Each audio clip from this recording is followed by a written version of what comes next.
فويل للمصلين الذين هم عن صلاتهم ساهون الذين هم يراءون ويمنعون الماعون۔ تو ان نمازیوں کی خرابی ہے جو اپنی نماز سے بھولے بیٹھے ہیں، وہ جو دکھاوا کرتے ہیں اور برتنے کی چیز مانگے نہیں دیتے۔ جو ریاکاری کے طور پر نیکیاں کرتا ہے، دکھاوے کے لیے نیکیاں کرتا ہے، اس کے عمل برباد ہو جائیں گے۔ یہ سورہ ہود کی آیت نمبر 15-16 میں اس کا بیان ہوتا ہے۔ اللہ کی پناہ۔ ریاکاروں کو قیامت کے روز بڑی حسرت ہوگی۔ وہ جنت جس کی خوشبو 500 سال کی مسافت سے آتی ہوگی، اس خوشبو کو سونگھ نہیں سکیں گے۔ جو ریاکاری کے طور پر عمل کرتا ہے، اس کا عمل قبول نہیں ہوگا، مشقتیں برداشت کرے گا، مگر وہ اللہ کی بارگاہ میں خالی ہاتھ پیش ہوگا۔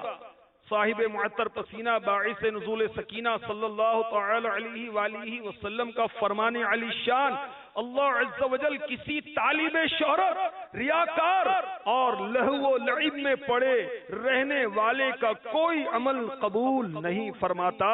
ارشاد فرمایا اللہ عز و جل اس عمل کو قبول نہیں کرتا جس میں رائی کے دانے کے برابر بھی ریا ہو۔ قیامت کے روز ریاکاروں کو 4 ناموں سے پکارا جائے گا۔ اے بدکار، اے دھوکے باز، اے کافر، اے خسارہ پانے والے، تیرا عمل خراب ہوا، تیرا اجر برباد ہوا، لہذا آج تیرے لیے کوئی حصہ نہیں۔ اے دھوکہ دینے کی کوشش کرنے والے، اب تو اپنا ثواب اس کے پاس جا کر تلاش کر جس کے لیے تو عمل کیا کرتا تھا۔ میرے آقا علیہ الصلوۃ والسلام نے ارشاد فرمایا جب الحزن سے اللہ کی پناہ مانگو۔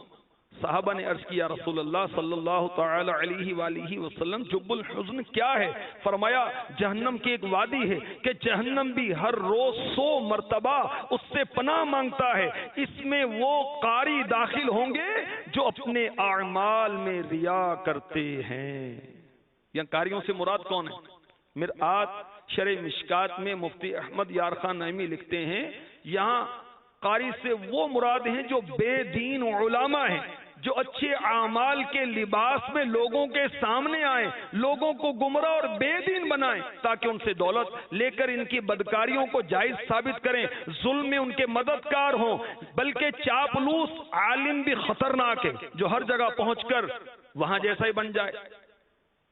مفتی صاحب فرماتے ہیں ہمارا اللہ، نبی، قرآن و کعبہ ایک، دین بھی ایک ہونا چاہیے۔